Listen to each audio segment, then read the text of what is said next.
Dans le sud de l'Espagne, au temps où l'Espagne était sous domination des Arabes, il y avait deux hommes qui vivaient à Almeria, dans le sud du pays. Le premier était un pauvre paysan qui ne connaissait pas l'art de la guerre, qui n'était pas très cultivé, mais qui passait son temps à essayer de concocter des tactiques pour bouter les Arabes hors de l'Espagne. Il y passait tout son temps. Il méditait, il réfléchissait. Que peut-on faire? Que peut faire le pays pour chasser les Arabes du pays? L'autre homme était le marquis d'Almeria. C'était un noble bien connu, apprécié, qui avait des domaines importants. Et il s'occupait bien entendu de ces domaines. Et il se moquait de ce pauvre paysan. Pourquoi? Parce qu'il n'était pas instruit, parce qu'il ne connaissait pas l'art de la guerre, parce que beaucoup des idées de ce paysan n'avaient pas abouti, n'aboutissaient à rien. Alors on se moquait de lui. Le marquis d'Almeria aimait d'ailleurs à se moquer de ce stupide paysan, comme il l'appelait. Ses amis se raillaient de lui. On parlait beaucoup de lui au cours des repas, au cours des réceptions.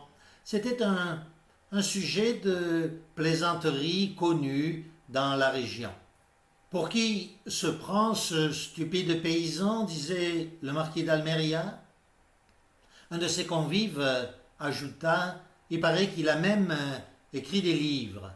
Certains seraient, paraît-il, intéressants. Mais qui les lirait? Qui lirait les écrits d'un paysan? Le temps passa et le paysan mourut. Toute sa vie avait donc été inutile. Elle n'avait servi à rien. Toutes les idées qu'il avait mises en place, celles qu'il avait envoyées au roi qui avaient été refusées de toute manière par les ministres, tout cela avait été absolument inutile et n'avait servi à rien. Toute une vie inutile. Quelle tristesse, n'est-ce pas? Vous imaginez bien que le marquis d'Almeria et toute sa clique se moquaient encore plus éperdument de ce paysan stupide. Le temps passa encore et le roi Jean d'Aragon mourut et son fils Ferdinand prit la relève. C'est lui qui monta sur le trône, il épousa la reine de Castille et tous les deux firent un royaume ou créèrent un royaume plus puissant et ce royaume finit par bouter les Arabes hors de l'Espagne. On rapporta au nouveau roi l'histoire de l'humble paysan, tout ce qu'il avait imaginé, projeté, sans aucun résultat, toute une vie de privation consacrée à la défense de l'Espagne. Comment peut-on faire une telle chose? Se demanda le roi. Il demanda à ce qu'on lui amène les livres qu'avait écrits le paysan et il se mit à les lire. Et le roi, ainsi que toute sa cour, fut absolument stupéfait. S'il en avait prêté la moindre attention à ce qu'avait écrit ce paysan, s'il n'en avait pas tenu compte de ses échecs, l'Espagne aurait pu être libérée des dizaines d'années plus tôt. Que de temps aurait pu être gagné pour la couronne et pour le royaume. Oui, dans ces livres, il y avait des choses fort intéressantes, des techniques remplies d'intelligence pratique. En vérité, le Cid, le général en chef des armées de Ferdinand, le roi d'Espagne, connaissait parfaitement les tactiques guerrières qui avaient été mentionnées dans le livre de ce paysan. Non pas qu'il ait lu le livre, mais il les avait apprises à la guerre, et puis il connaissait d'instinct certains aspects et les avait lui-même appliqués. Et c'est ainsi que Valence, comme le disait d'ailleurs ce paysan, fut prise la première pour le salut de l'Espagne. D'autres tactiques élaborées par ce dernier s'étaient montrées efficaces, mais alors se demandait le roi comment se fait-il que ce paysan n'ait jamais été écouté? Pour deux raisons. La première, c'est parce que c'était un paysan, tout simplement. Et la seconde, parce qu'il y avait beaucoup d'échecs subi par ce paysan et échec qui entachait sa réputation. Mais le roi s'interrogea. Que faisait le marquis pendant tout ce temps? Alors on lui expliqua qu'il s'occupait de ses domaines et qu'il passait aussi son temps à se moquer de cet humble paysan. Oui, mais ne fit-il rien?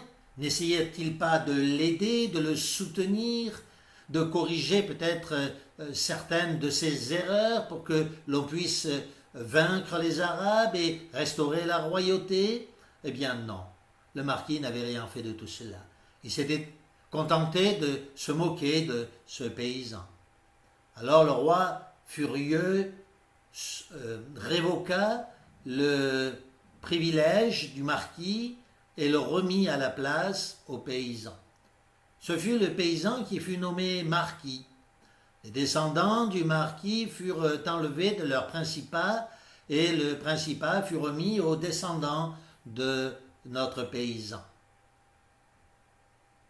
En quoi nous intéresse cette parabole? Certains chrétiens, et particulièrement les pasteurs, ont l'impression de travailler toute une vie inutilement, toute une vie inutile. Et d'autres, même au sein de l'Église d'ailleurs, se moquent d'eux, se gossent d'eux. Tout ce qu'il fait ne réussit pas, cela ne sert à rien. Et pourtant, ces pasteurs continuent de travailler assidûment. Un jour viendra ou même s'ils sont morts en ayant pensé que leur vie avait été inutile, un jour viendra où le roi, notre roi, Jésus-Christ se lèvera et donnera sa récompense à chacun. Qu'as-tu fait de ta vie?